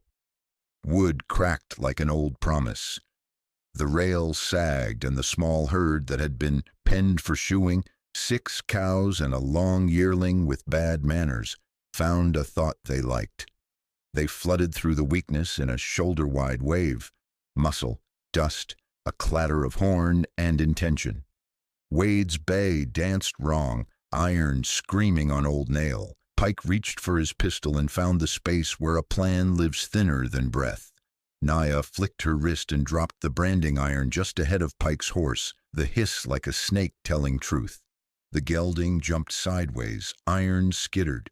Pike's weight went forward into nothing, and he tumbled, rolled once, came up cat-quick with his right hand full of air and pride, and his left wrist bent wrong.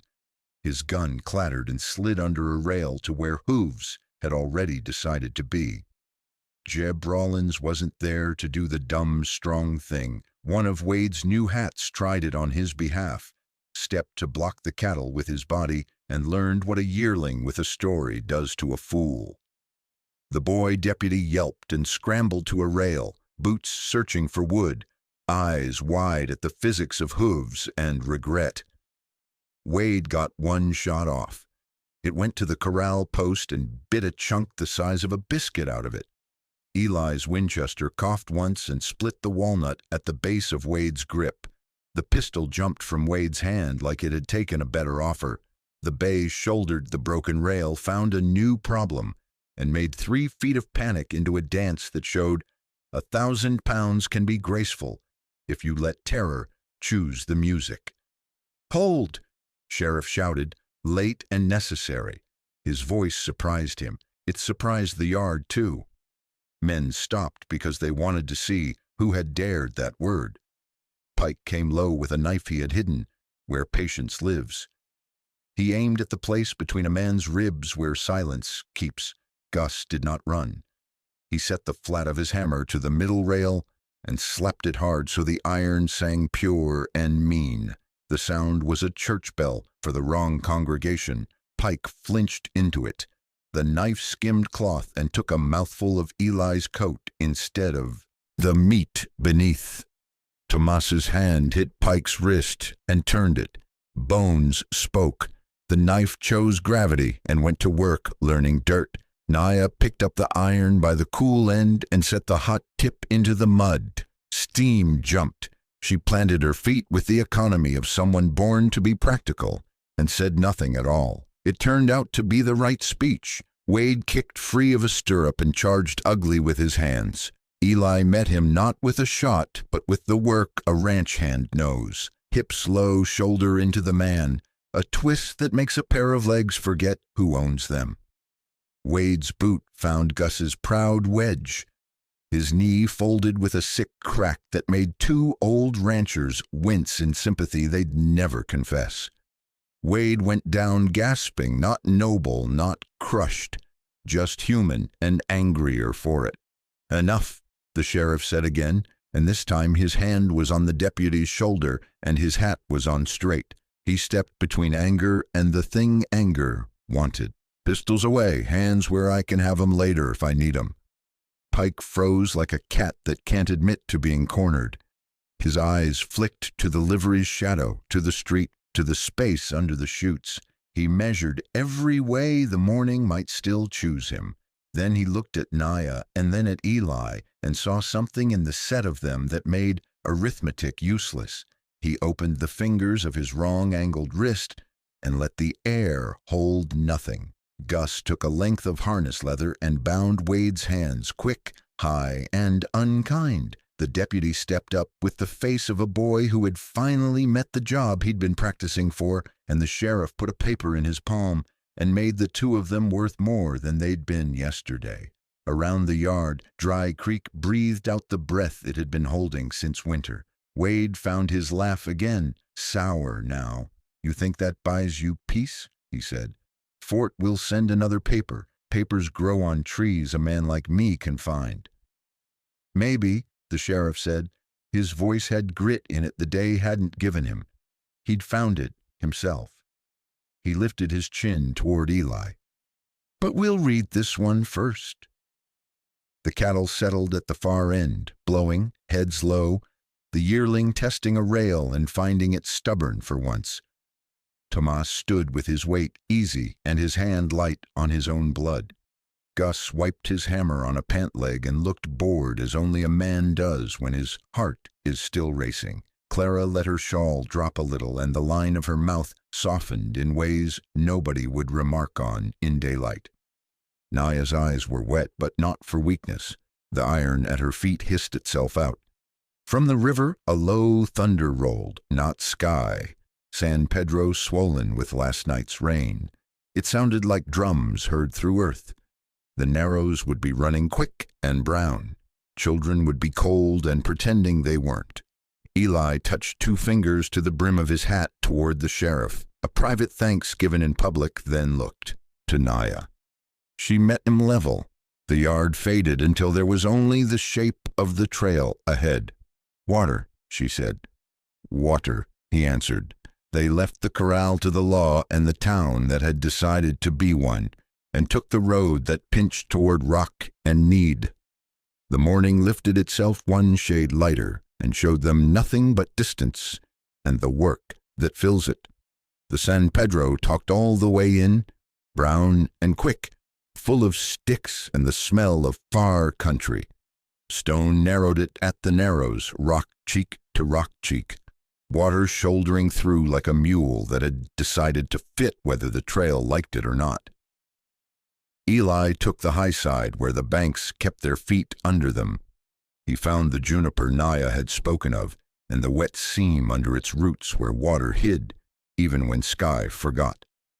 The seep bled cold and honest. A child's palm print showed in the mud. Small, recent, not crying. They were there, 3 at first and then 5. Faces smudged, cheeks stiff with the kind of brave that doesn't last without being seen. An older girl gave her little brother the dry end of a blanket and told him lies that were kind. 2 boys watched like coyotes, ready to bolt, ready to believe. When Naya stepped into view, they stood taller by a finger's width. She didn't speak their names out loud, but her eyes did, and the river quieted a notch in respect. Eli cut his lariat in half and made 2 lines. He posted Tomas at a juniper stump, set himself midstream on a boulder where the water humped and whispered, and ran the rope low at hip height so bodies could lean into truth instead of wishing it. First went the littlest, tucked against Naya's side, one hand white-knuckled on the rope and the other inside her buckskin where warmth lived. Eli took their weight where the river tried to steal it. The rope thrummed in his palms, a live thing with stories it liked to tell. He let it sing and kept it honest. One by one they came, shoes full, eyes big, pride held together with stitches nobody could see. The older girl came last with the blanket and the look of a person who has asked the day for too many favors already. Eli reached for her elbow, not to own her, but to share how much the river weighed right there.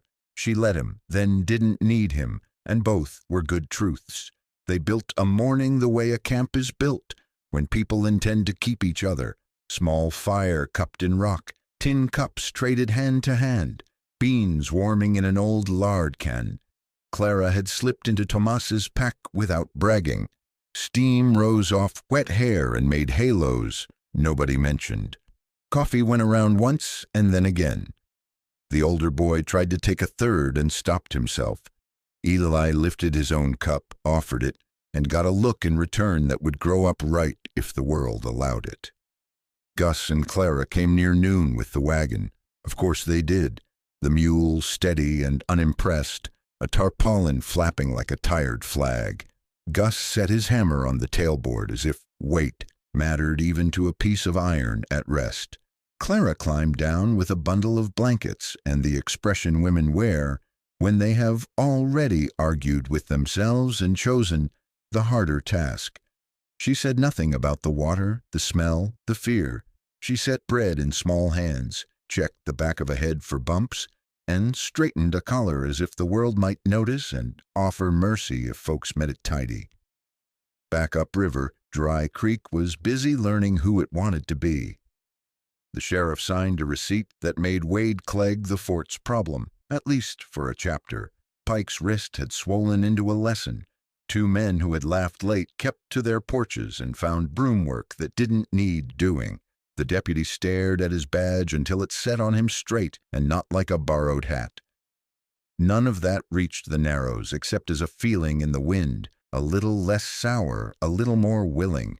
They moved the camp not far to a shoulder of rock where afternoon shade would be honest. Naya retied her bandage with linen that had dried in sun. She taught the children the seep's manners, how to lift water with a cup made from both hands, how to leave the mud unruined so tomorrow could find the same place. Tomas showed a boy how to twist a strip of yucca into cord.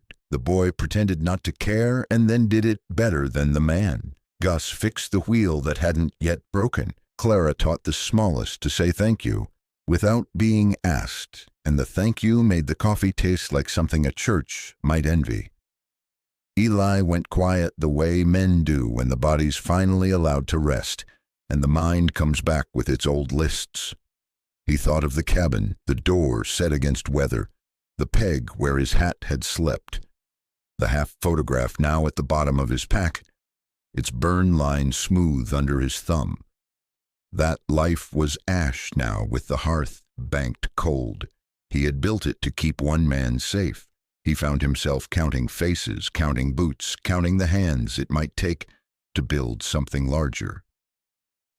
Toward evening, the light fell low and sideways, painting juniper and stone with a brush it only uses twice a day. A coyote trotted along the opposite bank and didn't bother to be surprised they were there. The river slowed its talk to a murmur that a tired person could put their head next to and pretend was a song. The children lay in a row like mismatched spoons and pretended they weren't drifting. Tomas hummed a tune his mother had surely stolen from the wind long before he was born. Naya stood apart a few paces, looking upstream to where the country pinched into other stories. Her shoulders had quit fighting the wrap of linen and taken to wearing it like it had been made to measure. The scar that would come would be clean, the kind people ask about twice, and you answer once. Eli joined her and let the quiet hold them. "You can take me back," she said after a time, not as a test, just laying maps on the ground. "To my people, then you go where your boots were pointed." He watched the river pick a path among stones and pretend it had always meant to go that way. "Boots are stubborn," he said. "They'll follow a man even when he needs turning." He could have talked about rage and tin tags and the ghosts of quiet room births. He didn't. He looked at the line of children and at the hands that had fed them and at the mule pretending to be bored. He chose the only sentence that didn't lie. "I won't leave you." It wasn't a shout, and it wasn't new. It was a weight set in the right place. It landed in her face and softened the parts of it that had been holding too long. She didn't thank him. She didn't have to. She took a breath as if the rib beneath the bandage had finally agreed to be part of her again, and nodded once, the way a country nods when it decides to let itself be lived in. They broke camp at blue dark. The wagon rolled easy. The little ones slept on folded blankets that smelled of schoolroom chalk and soap. Eli walked beside the wheel with a hand on the rim, feeling each spoke hit dirt, counting without numbers. Naya set the pace no faster than bodies could keep. Gus tapped a nail into a loose cleat, ting, ting, and each note went out into the mesquite and came back smaller, a heartbeat learning to be ordinary again. Clara tucked a stray curl behind a small ear and kept the lamp low. At the first rise, Eli stopped and looked back. The valley held its breath a moment, and then let it go. Somewhere at the edge of sight, his cabin sat with its door barred from the inside, a hat still on its peg, a fire that would remember him only until ash forgot what warmth was. He touched his brim without turning and gave the place the only goodbye that fit him. They topped the rise. Night took them the rest of the way, not unkind. The road ahead would be long and rough and mostly thankless, which is to say, it would be theirs. The mule flicked an ear and accepted the job. The river's talk thinned behind them to a rumor. Sage brushed their boots and left its clean ghost. Eli matched Naya's stride. The boys behind them learned the sound of wheels when they carry more than wood. They didn't hurry, they didn't need to. The promise walked with them, light and heavy both, and held.